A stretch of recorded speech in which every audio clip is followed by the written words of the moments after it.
Guys, let's read the writing on the wall, or in this case, on the board. The SpaceX and Tesla merger, it's an inevitable thing. It's going to happen whether sooner or later and sooner.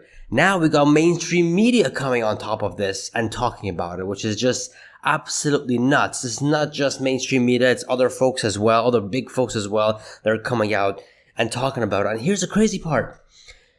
Elon is not coming out and denying it. He's actually not saying anything. Usually when something that's false that gets amped up by mainstream media and now we got big guys talking about it, he comes in and confirms or denies it, or, he writes interesting things.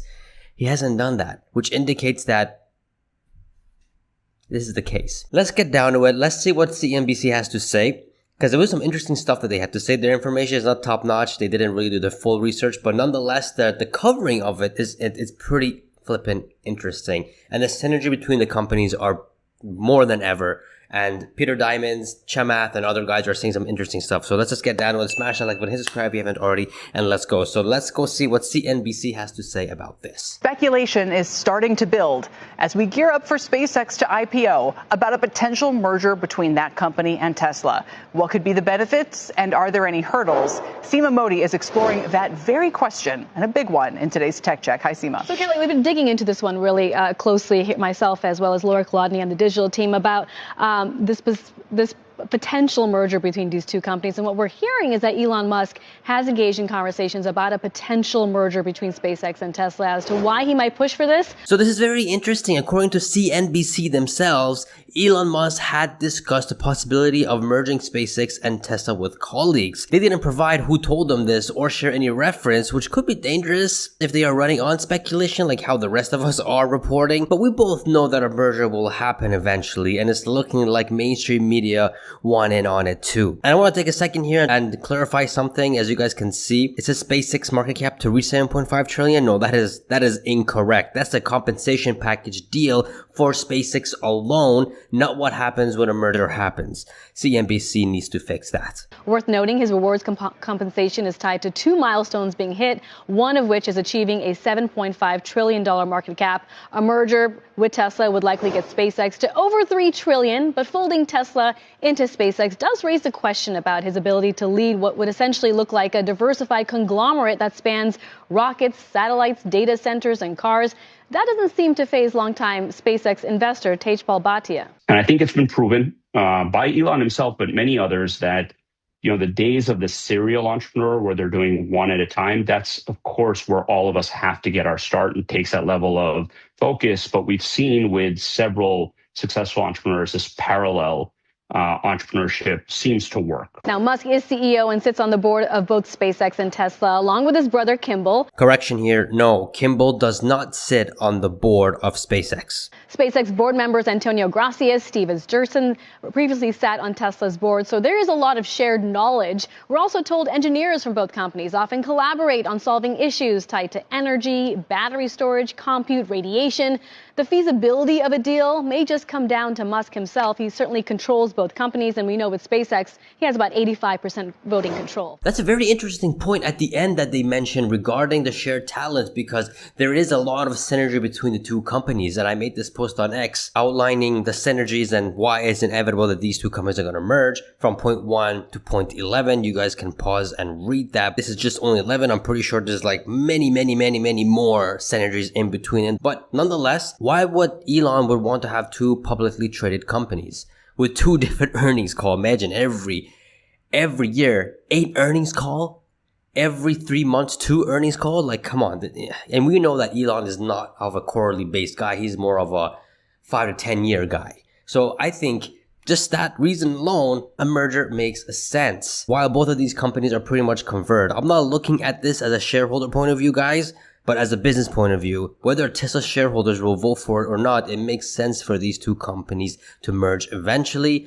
As the years go on, both these companies will inevitably become one, whether we vote for it or not. And that's just the facts.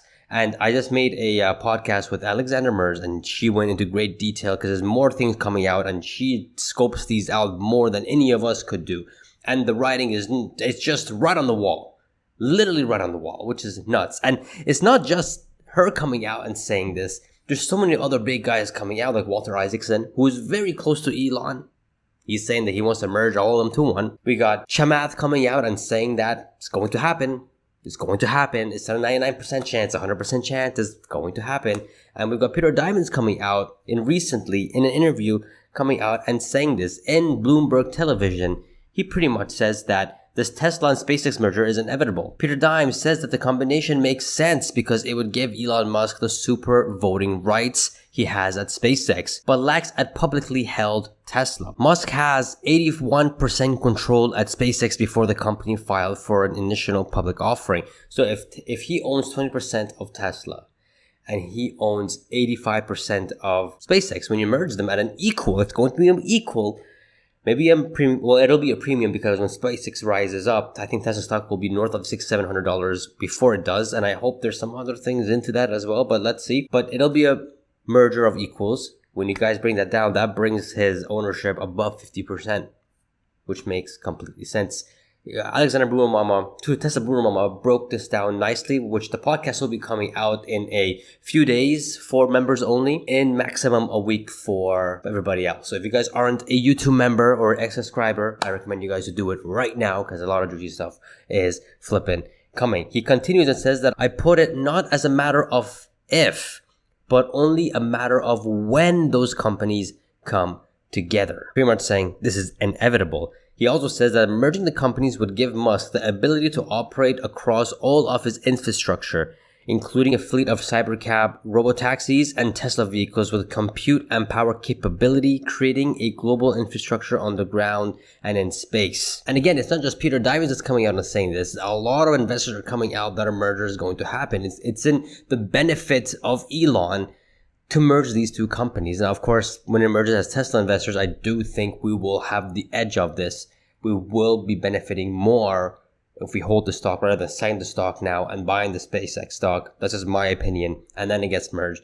I think holding Tesla stock and getting merged, we will gain the upper hand here. But the writing's on the wall. It's not just Peter Diamond's, it's Chamath, it's so many people on X. The math makes sense. And the way how Elon is approaching this SpaceX IPO and how many voting rights he has and control he has over SpaceX, it is really looking like it's going to line up with a merger with Tesla and SpaceX. It's, again, not a matter of if, it's a matter of when.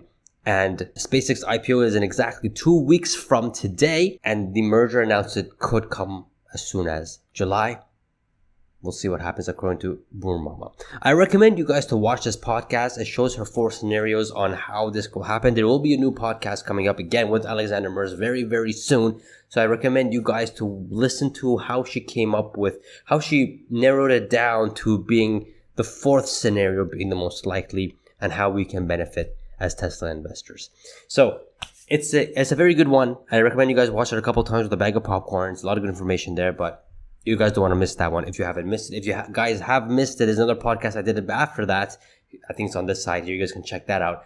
And she found more breadcrumbs. And another podcast, again, is coming in a week or so. So get ready for that. Sheesh, I love these. Anyway, subscribe, guys, become a channel member. And I'll see you guys in the next one. Future's looking bright, guys. Let's go!